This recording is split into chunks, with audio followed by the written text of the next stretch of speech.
Defence, agriculture, marriage, atomic energy. देखिए, दो form of government होती है, यूनिटरी और फेडरल। यूनिटरी में मैक्सिमम पावर या only source of power centre के पास होती है। इसका क्लासिक एग्जांपल है फ्रांस, जापान और चाइना। वहीं फेडरल फॉर्म ऑफ गवर्नमेंट में सेंटर और स्टेट दोनों ही के पास पावर्स डिवाइडेड रहती हैं। इसका क्लासिक एग्जांपल है यूनाइटेड स्टेट्स और इंडिया। देखिए, इंडिया में सिर्फ इमरजेंसी के टाइम पर हम unitary form of government follow करते हैं। मतलब इमरजेंसी के दौरान सेंटर के पास ज़्यादा पावर आ जाती है और स्टेट के पास बहुत कम पावर्स रह जाती है। बाकी नॉर्मल टाइम्स में India has a federal form of government. जैसे कि मैंने आपको बताया कि फेडरल फॉर्म ऑफ गवर्नमेंट का मेन फीचर होता है, कैरेक्टरिस्टिक फीचर होता है सेंटर और स्टेट के बीच में पावर्स को डिवाइड करना। तो अगर आप हमारा कॉन्स्टिट्यूशन देखेंगे तो वहाँ पर भी सेंटर और स्टेट के बीच के जो पावर्स है उन्हें 3 हेड्स में डिवाइड किया गया है, लेजिस्लेटिव रिलेशंस, एडमिनिस्ट्रेटिव रिलेशंस और फाइनेंशियल रिलेशंस। इन्हें याद करना भी बहुत आसान है। देखिए, क्योंकि ये 200th आर्टिकल है इसलिए 2 तो आएगा ही। इसके बाद 4, 5, 6, इसके बाद 4, 5 और 6। तो ये हो गए आपके स्टार्टिंग आर्टिकल्स। इनके अकॉर्डिंग आपको यहाँ फिलअप करना है। 56 के आगे आएगा 55, यहाँ पे आएगा 63 और एंडिंग है 93। तो चलिए यहाँ से ही लेजिस्लेटिव रिलेशंस पर डिस्कशन स्टार्ट करते हैं। पर इससे पहले वो लोग जो इस टॉपिक को पहली बार पढ़ रहे हैं, तो बुक देखते साथ आपको लगेगा कि अरे बाप रे, इतने सारे आर्टिकल्स, इतने टेक्निकल टर्म्स, 7th शेड्यूल, इतने सारे सब्जेक्ट मैटर, ये तो बहुत टेक्निकल है, ये टॉपिक बहुत डिफिकल्ट है। देखिए, इस वीडियो को मैं बहुत ही आराम से और एग्जाम्पल्स के साथ समझाने वाली हूँ, तो आप सिर्फ समझने पे ध्यान दीजिए, याद अपने आप हो जाएगा। चलिए कंटिन्यू करते हैं। तो लेजिस्लेटिव रिलेशंस को कॉन्स्टिट्यूशन में आर्टिकल 245 से लेकर 255 में डिस्कस किया गया है। सेंटर और स्टेट के जो रिलेशंस है उन्हें 2 एस्पेक्ट में डिवाइड किया गया है, टेरिटोरियल ज्यूरिसडिक्शन और subject matter jurisdiction. Territorial jurisdiction मतलब कौन से और कितने एरिया में कौन लॉ बना सकता है। वहीं सब्जेक्ट मैटर ज्यूरिसडिक्शन मतलब किस सब्जेक्ट मैटर पे, एग्रीकल्चर हो, इलेक्ट्रिसिटी हो, वाटर प्रोजेक्ट्स हो, कौन से सब्जेक्ट मैटर में कौन लॉज बना सकता है। इन दोनों को ही हम एक एक करके समझेंगे। शुरू करते हैं टेरिटोरियल ज्यूरिसडिक्शन के साथ। यहाँ से हम ये समझेंगे कि टेरिटोरियल ज्यूरिसडिक्शन कैसे डिसाइड किया जाता है, जिसके लिए सबसे इंपॉर्टेंट आर्टिकल है आर्टिकल 245। देखिए, इस आर्टिकल के 2 क्लॉजेज है, पर समझने के लिए मैंने आर्टिकल 245 को 3 पार्ट में डिवाइड किया है। सबसे पहले आर्टिकल 245 कहता है कि पार्लियामेंट के पास ही पावर है। जब भी मैं पार्लियामेंट कहूँ तो उसका मतलब होगा सेंटर, और जब भी मैं लेजिस्लेचर कहूँ तो उसका मतलब होगा स्टेट। तो 245 का पहला पार्ट ये कहता है कि पार्लियामेंट के पास ये पावर है कि वो इंडिया की पूरी टेरिटरी के लिए या उसके किसी पार्ट के लिए लॉज बना सकती हैं। दूसरा ये कहता है कि स्टेट लेजिस्लेचर के पास ये पावर है कि वो स्टेट की पूरी टेरिटरी के लिए या स्टेट के किसी पार्ट के लिए लॉज बना सकता है। तो यहाँ तक क्या हुआ कि पार्लियामेंट के पास पूरी इंडिया या किसी पार्ट के लिए लॉज बनाने की पावर है और लेजिस्लेचर के पास पूरे स्टेट या उसके किसी पार्ट के लिए लॉज बनाने की पावर है। तीसरा पार्ट ये कहता है एक्स्ट्रा टेरिटोरियल ऑपरेशन। इसका मतलब ये है कि पार्लियामेंट के पास जो लॉज बनाने की पावर है उसका मतलब ये नहीं है कि सिर्फ इंडिया में रहने वाले लोग या उनकी प्रॉपर्टी के लिए पार्लियामेंट लॉज बना सकती है। नहीं, पार्लियामेंट के पास एक्स्ट्रा टेरिटोरियल ज्यूरिसडिक्शन भी है।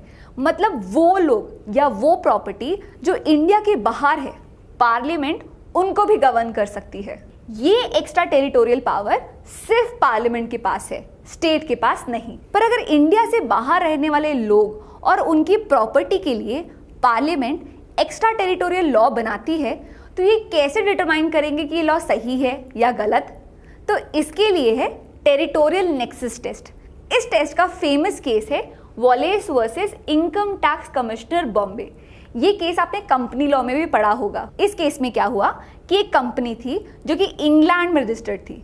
अब ये कंपनी एक इंडियन फर्म की पार्टनर थी। इंडियन इनकम टैक्स अथॉरिटी इस कंपनी के जो भी इनकम थी उसे टैक्स करना चाहती थी। ये कहा गया कि क्योंकि इस कंपनी का मेजर इनकम इंडिया से आता है, इसलिए इंडियन इनकम टैक्स अथॉरिटी के पास ये पावर है कि वो उस इनकम को टैक्स कर सके। तो टेरिटोरियल नेक्सस टेस्ट ये कहती है कि अगर पार्लियामेंट एक्स्ट्रा टेरिटोरियल लॉ बनाना चाहती है और जिस सब्जेक्ट मैटर में वो लॉ बनाना चाहती है, इन दोनों के बीच में एक रीजनेबल कनेक्शन होना चाहिए। तो अभी तक हमने क्या जाना कि आर्टिकल 245 के थ्रू पार्लियामेंट को ये पावर मिली है कि वो पूरे इंडिया के लिए या उसके किसी पार्ट के लिए लॉ बना सकते हैं। वैसे ही स्टेट के पास ये पावर है कि वो पूरे स्टेट के लिए या उसके किसी पार्ट के लिए लॉ बना सकते हैं। पर पार्लियामेंट के पास एक्स्ट्रा टेरिटोरियल लॉज बनाने की भी पावर है, स्टेट के पास ये पावर नहीं है। यहीं से एक क्वेश्चन उठता है जो बहुत सारे एग्जाम्स में पूछा जाता है कि 245 के अंदर पार्लियामेंट के पास जो लॉ मेकिंग पावर है क्या वो एब्सोल्यूट है? तो इसका आंसर होगा नहीं।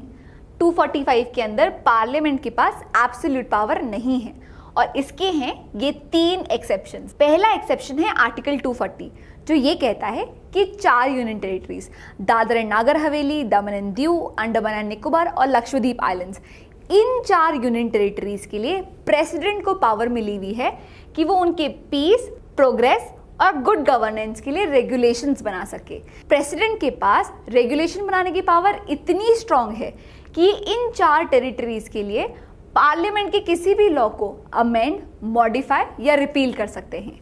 दूसरा एक्सेप्शन है 5th शेड्यूल का, जिसमें शेड्यूल्ड एरियाज कवर होते हैं। ये एक्सेप्शन ये कहता है कि इन स्टेट के रिस्पेक्टिव गवर्नर्स के पास ये पावर है कि वो at any point of time ये कह सकते हैं कि इन शेड्यूल्ड एरियाज में पार्लियामेंट के लॉज अप्लाई नहीं होंगे। थर्ड एक्सेप्शन है 6th शेड्यूल का। देखिए, जो स्टेट्स है आसाम, मिजोरम, मेघालय और त्रिपुरा, इन स्टेट के जो ट्राइबल एरियाज है, 6th शेड्यूल ये कहता है कि इन स्टेट के governors at any point of time ये कह सकते हैं कि इन ट्राइबल एरियाज में पार्लियामेंट के स्पेसिफिक लॉज अप्लाई नहीं होंगे या उन्हें मॉडिफाइड या अमेंड होना चाहिए। तो पार्लियामेंट की लॉ मेकिंग पावर के ये 3 एक्सेप्शंस हैं। अब टेरिटोरियल लेजिस्लेशन के बाद दूसरा एस्पेक्ट है सब्जेक्ट मैटर लेजिस्लेशन, मतलब कौन से सब्जेक्ट में किसके पास पावर है लॉ बनाने की, वो समझते हैं। तो सेंटर और स्टेट के पास जो पावर्स है उसे 7th शेड्यूल ने 3 लिस्ट में कैटेगराइज किया है। पहला है यूनियन लिस्ट, जिसे लिस्ट 1 भी कहते हैं। दूसरा स्टेट लिस्ट, जिसे लिस्ट 2 कहते हैं। और कॉन्करेंट लिस्ट, जिसे लिस्ट 3 कहते हैं। यूनियन लिस्ट में वो सारी चीज़ें आती है जो नेशनल इंपॉर्टेंस की होती है, जैसे डिफेंस, एटॉमिक एनर्जी। तो इसमें टोटल 100 आइटम्स है जिस पे लॉ बनाने का एक्सक्लूसिव पावर यूनियन के पास है। उसी तरह स्टेट लिस्ट में वो चीज़ें आती है जो लोकल इंपॉर्टेंस, रीजनल इंपॉर्टेंस की हो, जैसे एग्रीकल्चर, पुलिस, प्रिजन्स, ये सारी चीज़ें। तो इसमें ऐसी टोटल 61 आइटम्स है जिस पर लॉ बनाने का एक्सक्लूसिव पावर स्टेट के पास है। और तीसरी है लिस्ट 3 जो है कॉन्करेंट लिस्ट। इसमें 52 ऐसे आइटम्स है जिसपे यूनियन भी लॉज बना सकता है और स्टेट भी लॉज बना सकता है। इस पॉइंट पे 2 आर्टिकल्स की बात करते हैं। सबसे पहले है आर्टिकल 246 जो ये कहता है कि लिस्ट 1 और लिस्ट 3 में जो भी आइटम्स है पार्लियामेंट चाहे तो इन पर लॉज बना सकता है। दूसरा आर्टिकल समझने से पहले मैं एक क्वेश्चन पूछती हूँ, क्या इन 3 लिस्ट में जो भी आइटम्स है क्या इनके अलावा कोई और आइटम एग्जिस्ट ही नहीं कर सकता? अगर कोई न्यू आइटम आता है, कोई न्यू सब्जेक्ट मैटर आता है, तो उस पर लॉ कौन बनाएगा? ये क्वेश्चन आंसर किया गया है आर्टिकल 248 में, जिसे रेसिड्यूरी पावर भी कहा जाता है।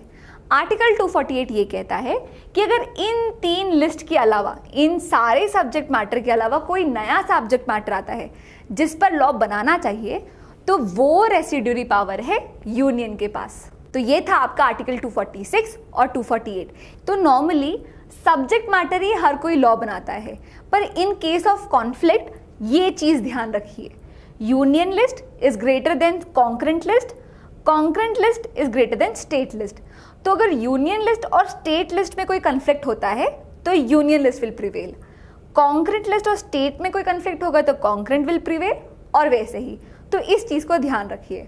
नॉर्मली यही सब्जेक्ट मैटर अरेंजमेंट फॉलो किया जाता है, पर कुछ एक्स्ट्रा ऑर्डिनरी सर्कमस्टांसेस में इस अरेंजमेंट को चेंज भी किया जा सकता है। तो ऐसे कौन से एक्स्ट्रा ऑर्डिनरी सर्कमस्टांस हो सकते हैं, ये 4 देखते हैं।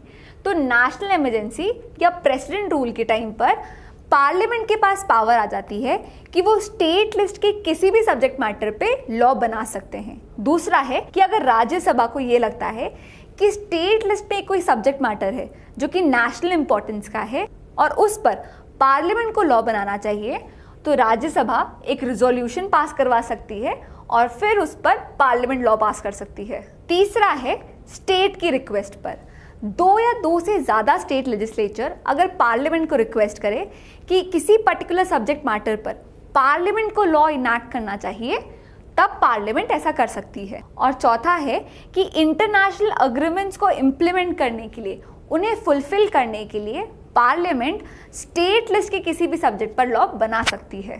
Federal form of government, centre और स्टेट के बीच में पावर्स का डिवीजन होना, ये हमारे कॉन्स्टिट्यूशन का एक एसेंशियल फीचर है।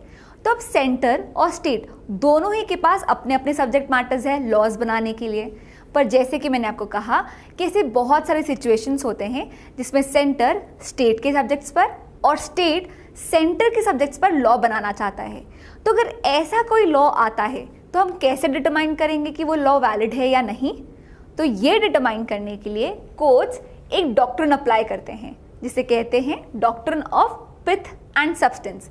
इस डॉक्ट्रिन को समझने के लिए इसका leading case Prafulla Kumar versus Bank of Commerce समझते हैं। इस केस में क्या हुआ कि मनी लेंडर्स जो लोन देते हैं उसको रिकवर करने के लिए कितना अमाउंट ले सकते हैं और कितना इंटरेस्ट ले सकते हैं, उसे रेगुलेट करने के लिए एक state legislation Bengal money lenders act 1946 pass किया गया। बंगाल ने लेजिस्लेशन क्यों पास किया?